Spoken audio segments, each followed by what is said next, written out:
Voilà, donc ça fait partie des choses qu'on connaît peut-être un peu moins bien, hein, mais ça peut être intéressant. L'histoire des Celtes, puisque ça fait partie de l'histoire aussi de France, mais pas que. L'histoire des Celtes est mal connue, puisqu'ils n'ont pas produit d'écrits sur eux-mêmes, leurs actions, leur culture, leur religion. La classe sacerdotale des druides privilégiait en effet la transmission orale au détriment de l'écriture. Voilà, donc déjà, première chose, hein, ça veut dire que c'est quand même un peuple un peu mystique. La raison pour laquelle l'Europe celtique ancienne fait partie de la protohistoire. Qu'est-ce que c'est que la protohistoire d'abord? La notion de protohistoire a des sens différents selon les auteurs, dont les deux principaux sont l'histoire des peuples sans écriture, ou bien, selon une définition plus récente, la période de la préhistoire où les hommes vivent de la production agricole, quelle que soit leur technique d'outillage. Voilà. Les rares documents écrits sont tardifs et secondaires, pour la plupart rédigés en grec. La constitution de l'histoire celtique ne peut se faire qu'à partir de témoignages de leurs voisins grecs et romains et des découvertes de l'archéologie. Dans les deux cas, les sources sont lacunaires pour les espaces aussi vastes, tant pour la chronologie que pour la géographie. Alors, sur quoi on va se lancer? L'émergence, hein, je pense que ça peut être intéressant sur l'hypothèse ancienne, sur l'émergence de l'Europe celtique. Pourquoi? Deux tentatives d'explication extrême ont été formulées, qu'aucune autre donnée archéologique ou historique ne permet de valider. Donc ça veut dire que ça, on n'en est pas sûr. Une vague de peuplement pré-celtique ou celtique de l'Europe aurait eu lieu en se superposant à un ou plusieurs peuplements antérieurs. Le problème, c'est de savoir quand et tout ça. Civilisation à proprement parler celtique se serait lentement développée par diffusion culturelle sur un fond de peuplement préhistorique antérieur. Bon, ensuite, sinon, le deuxième point, c'est les ancêtres des Celtes seraient à la recherche, seraient à rechercher parmi les peuples pré-celtiques, notamment les premiers indo-européens, à avoir remonté le Danube et peuplé la région alpine. Ces populations protohistoriques occupèrent durablement toute la partie occidentale de l'Europe, de l'Écosse au nord jusqu'à l'Espagne, Balkans, l'Irlande. Ok. Alors au niveau des recherches, ça, on s'en fout. Pas très intéressant. Durant l'âge de bronze, les tombes princières, ça fait quand même une sorte de tumulus. Donc on en rencontre peut-être de temps en temps, mais je suis pas sûr que ce soit ça. Surtout dans le sud de l'Allemagne. Hum, hum, hum, hum. Culture de l'Athènes, vers moins 400 au début, au plus tard débute en Europe continentale une nouvelle période, le deuxième âge du fer.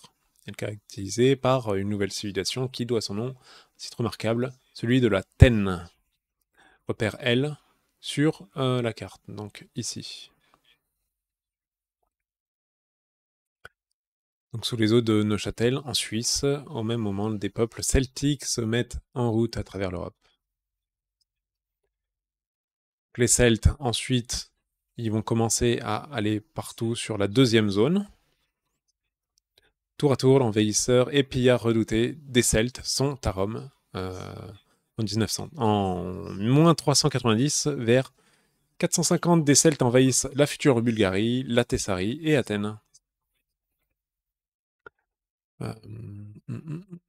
Une ambassade, c'est un contre, ben oui, à Alexandre le Grand, hein, sur les rives du Danube.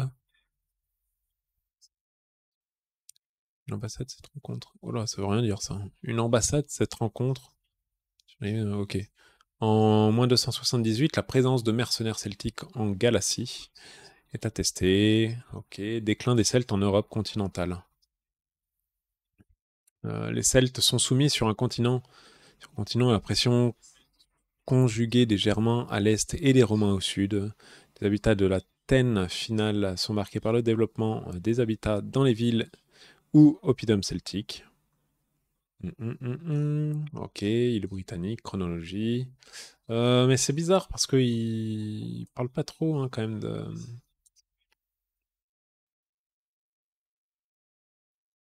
C'est pas la culture du Hallstatt. Culture du Hallstatt, nanana, construire des hypothèses historiques et celles qui coïncident avec l'arrivée de la métallurgie de fer en Europe celtique aux alentours du 5, 6, 7, 8e siècle. Cette métallurgie connue en ne provoque pas de bouleversements majeurs mais accompagne des évolutions importantes. Poignée poignée de dague de l'ère de Hallstatt, musée du château. Ok. Ouais, mais on s'en fout. Les évolutions, ça peut être intéressant. C'est la prospérité économique initiale du premier âge du fer, qui semble avoir été relativement stable sur le plan politique, repose sur un axe commercial nord-sud situé à l'est des Alpes et reliant la Méditerranée à la Baltique. Des changements surviennent dès le 8e et 7e siècle. C'est bizarre que ce soit. Ah, moins, comme ça, avant notre ère, vers moins 700, moins 600. En effet, les inhumations sont tumulus réapparaissent, hein, un changement. Ok, brûlé ne sera plus préoccupé des évolutions. Ok, mais c'est quand même bizarre. Ouais. Il n'y a pas énormément de choses dessus.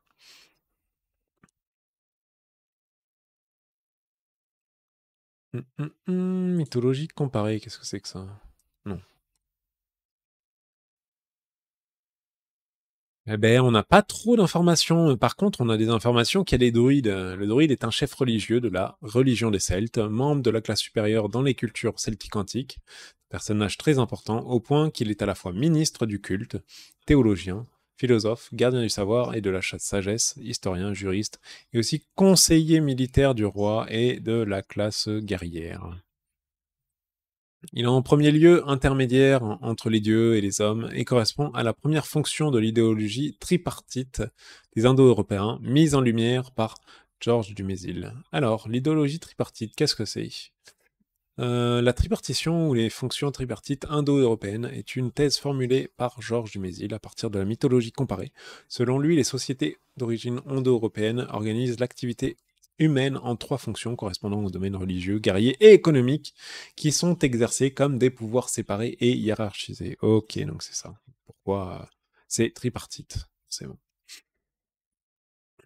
On pointe cette conception aujourd'hui contestée par Jean-Louis Bruno, qui montre que les auteurs antiques les considéraient comme des devins et non comme des officiants religieux, et propre à la société gauloise. L'hypothèse qui rapporte les traditions irlandaises tardives, totalité du monde, celle n'est pas probante. Ok. Il existait également des druides chez les Celtes. Les plus célèbres sont Velleda et Cartimandua. Je ne connais pas. Donc Séléna est une vierge poétesse celte ou germanique. Prophétesse du temps de Vespasien, Velleda veut dire voyante. Et ensuite, on a Cartimandua, reine du peuple celte des Brigantes dans l'île de Bretagne au 1er siècle. Caratacus, roi des Silures, livré au général romain par Cartimandua, reine des Brigantes, Francesco Bartolozzi. Ok. Bien que très instruits, ils ne croyaient pas en la transcription de leurs connaissances sous forme écrite. Leurs croyances et leurs pratiques sont attestées en détail par leurs contemporains d'autres cultures comme les Romains et les Grecs. Dans le récit Tainbo Quailing rasa les vaches de coulée. Donc ça, on s'en fout.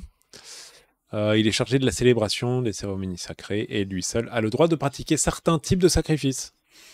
Oui, ben, en fait, on peut en remarquer, par exemple, quand on va en Bretagne ou bien même en Limousin, il y a des sortes de pierres qui sont taillées avec une forme un peu en rond et qui étaient potentiellement des pierres de sacrifice. Il y en a certains, ils ont typiquement le nom de pierres de sacrifice. Et il y en a un peu partout, on va dire.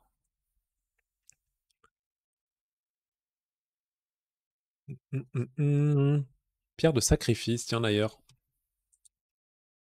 Il n'y a pas une pierre de sacrifice, par exemple?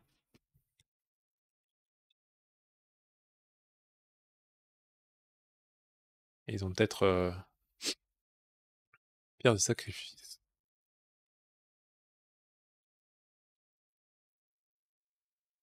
Ouais, on voit que effectivement il y a une sorte de trou comme ça. C'est un petit peu spécial, hein.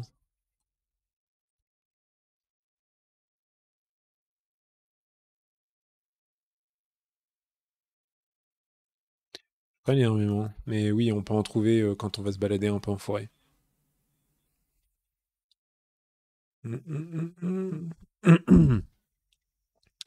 Plusieurs noms de druides historiques sont connus, par exemple Divikaskos et Durmonix.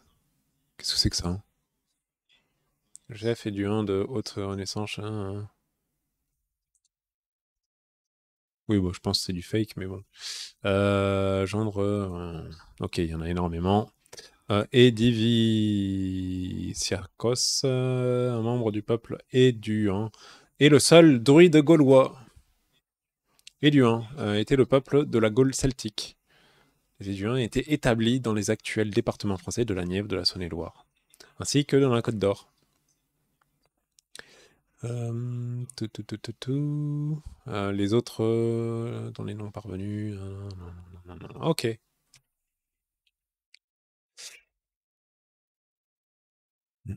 Cicéron, dont il fut l'hôte, nous renseigne sur la qualité des druides dont les textes font mention dans la mythologie celtique.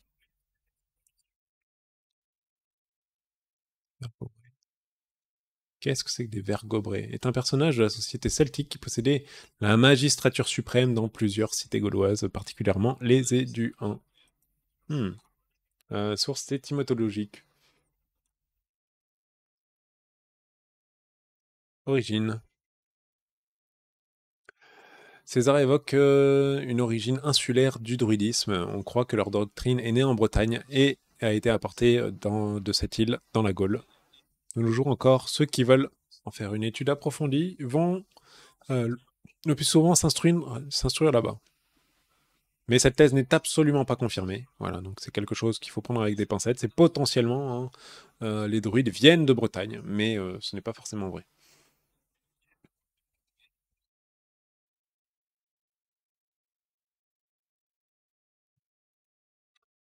Euh, Ordre sacerdotal. Ah, ça c'est un mot qui est quand même euh, pas inconnu. La société celtique est divisée en trois ordres sociaux. César, relatant ses opérations militaires, donc ça on voit que c'est César qui décrit ces choses-là. Deux classes d'hommes, l'ordre sacerdotal et les chevaliers dans la toute Gaule. D'ailleurs, on ne peut pas le voir, mais sacerdotal, on n'a pas l'information de ce que c'est. Une sacerdote.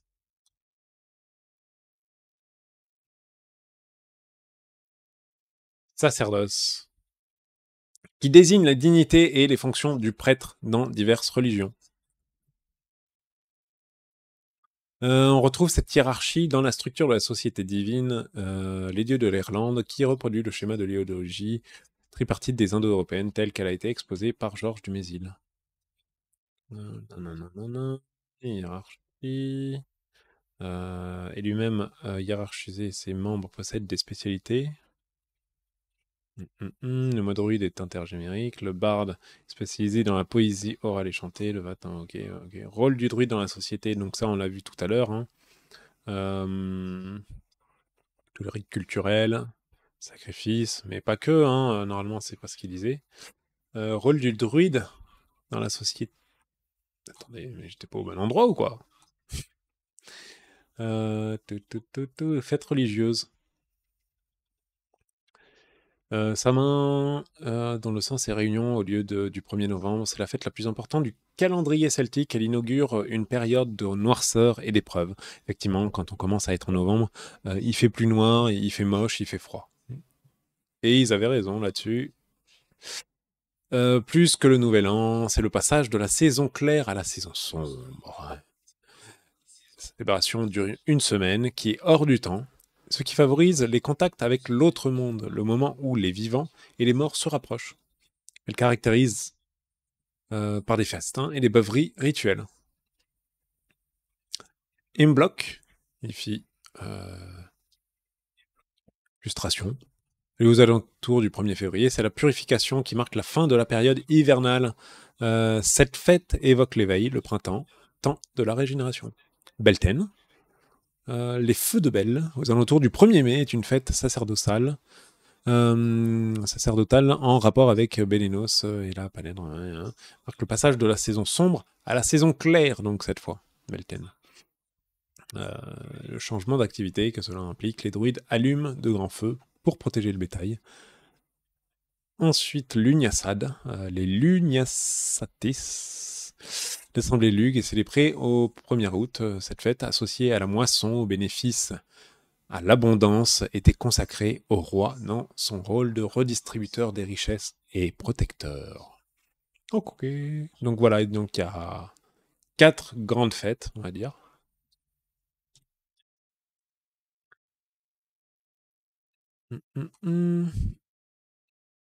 Bon, ouais, c'est intéressant, selon le druidisme. Le druidisme a été inventé par Toulongiens arrivés en Irlande. Oui, bah, c'est ce qu'il disait, hein. César aussi pense que le druidisme est origine de l'île de Bretagne, puis s'est répandu en Gaule. D'ailleurs, il affirme que nombre d'étudiants vont se perfectionner là-bas. Donc, bah, potentiellement.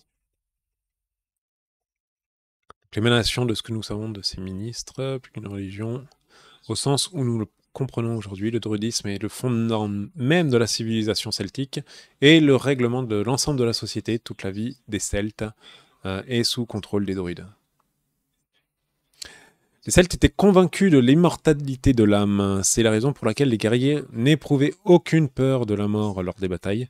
C'est du moins conclusion que les Romains ils avaient. Des confusions dans la lecture des textes ont suggéré la notion de réincarnation, mais celle-ci est inexistante. Donc ils pensaient juste que l'âme était immortelle. Non pas la réincarnation différente du bouddhisme. Le plus souvent confondu la réincarnation et la métamorphose, les dieux changent facilement de forme. Ils ont des symboles zoomorphes, ours, corbeau, sanglier, cygne, etc. Le site est le nom gaélique qui désigne l'autre monde celtique qui se situe au-delà, à l'ouest, à l'horizon de la mer, dans les îles magnifiques sous la mer, dans les lacs et les rivières où se situent de sombres tueux prélés de cristaux, entrées mystérieuses sous les collines et les terres. C'est le jour des dieux. Ok. Le culte se pratiquait dans les aires sacrées. Ok. Pour la place, par exemple, de toponyme.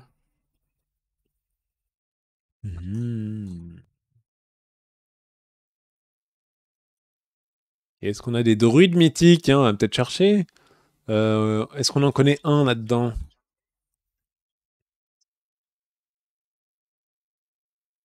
Eh bien non, aucun. Mogruit, serviteur de la roue. La roue cosmique. Eh ben, en fait, on est passé de celte à druide. C'est quand même vachement intéressant, franchement, d'avoir... on va pas tout lire, hein, mais c'est déjà suffisant. Voilà, ça fait partie des choses. Ben, on en entend beaucoup parler, par exemple, dans Astérix, hein, les druides. Mais que sont les Celtes en fin de compte? On a un petit peu du mal déjà, on ne le savait pas trop à l'origine. Bon, ça nous éclaire un petit peu, et surtout, que sont ces druides? Et d'où est-ce qu'ils viennent? Ils ne font pas forcément que les actes religieux. C'est des personnes en fait qui se rapprochent un peu plus de tout ce qui est prêtre, c'est-à-dire la connaissance.